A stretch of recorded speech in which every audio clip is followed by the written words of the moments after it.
ভারত আস্তে আস্তে বুঝিয়ে দিচ্ছে যে তার ক্ষমতা কতটা। ইতিমধ্যে ভারত এবং বাংলাদেশের মধ্যে অনেক এমন ঘটনা ঘটেছে যা এই পরিবেশকে অশান্ত করে তুলেছে।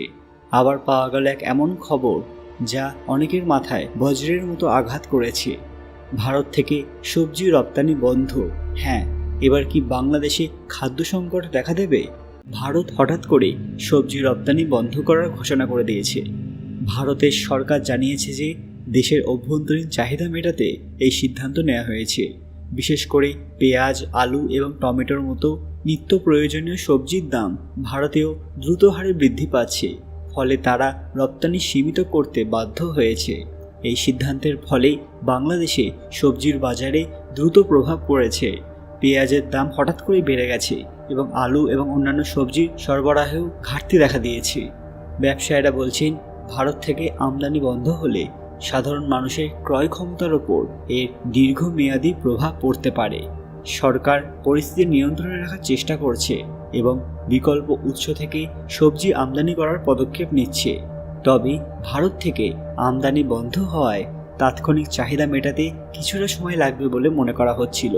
এই সংকট সমাধানের জন্য বাংলাদেশ সরকার কূটনৈতিক আলোচনা করেছিল।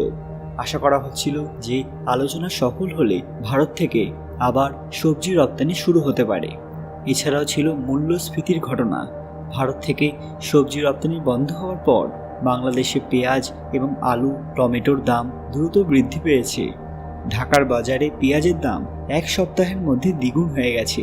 আর আমরা সবাই জানি আলু, পেঁয়াজ এগুলো কতটা জরুরি আমাদের প্রত্যেক দিনের জীবনে। আর বাংলাদেশের মতো জায়গায় যেখানে আলু ছাড়া কেউ একদিনও ভাবতে পারেন না, এখন সেখানে আলুর অভাব দেখা দিচ্ছে। ভারতের সরকার অভ্যন্তরীণ খাদ্য সংকট এবং মূল্যস্ফীতি নিয়ন্ত্রণের জন্য এই পদক্ষেপ নিয়েছে। এছাড়াও ভারতে শুষ্ক মৌসুম আবহাওয়ার পরিবর্তনের জন্য ফসল উৎপাদনে ঘাটতি দেখা দিয়েছে এবং সীমান্ত অঞ্চলের ব্যবসায়ীরা ক্ষতিগ্রস্ত হচ্ছেন, কারণ ভারতের সঙ্গে বাণিজ্য বন্ধ হয়ে যাওয়ায় অনেকের ব্যবসা থমকে গিয়েছে। বাংলাদেশের ব্যবসায়ীরা নতুন উৎস খোঁজার চেষ্টা করছেন, কিন্তু এটা কি এতটাই সহজ? না, একদমই নয়। ইতিমধ্যে সরকার পদক্ষেপ নিচ্ছে। বাংলাদেশ সরকার নেপাল, মায়ানমার, চীন সহ অন্যান্য দেশ থেকে সবজি আমদানি করার চেষ্টা করছে। এছাড়া সরকার কিছুদিনের জন্য শুল্ক ছাড়ের মাধ্যমে আমদানিকে উৎসাহিত করতে পারে। এই ঘটনায় সাধারণ জনগণের প্রতিক্রিয়া দেখার মতো, কারণ সাধারণ মানুষ এর মধ্যে এক বড় ধরনের চাপ অনুভব করছে। সবজি কেনার ক্ষেত্রে চাহিদা কমানোর চেষ্টা করছেন, ফলে বিকল্প খাবারের দিকে ঝুঁকে যাচ্ছেন অনেকেই। বাংলাদেশ সরকার ভারতের সঙ্গে দ্রুত আলোচনার মাধ্যমে এই সমস্যার সমাধানের চেষ্টা করছেন। তবে ভারতের অভ্যন্তরীণ বাজার পরিস্থিতি ঠিক না হওয়া পর্যন্ত রপ্তানি বন্ধ থাকবে এমনটাই আশঙ্কা করা হচ্ছে, যা বাংলাদেশের বাজারে এক সুদূর প্রসারী প্রভাব ফেলতে পারে, যা নিয়ে অনেকেই ভয়ে ভয়ে রয়েছেন। বিক্রেতা, ক্রেতা সবার মনেই এক অন্য ধরনের ভয় কাজ করছে।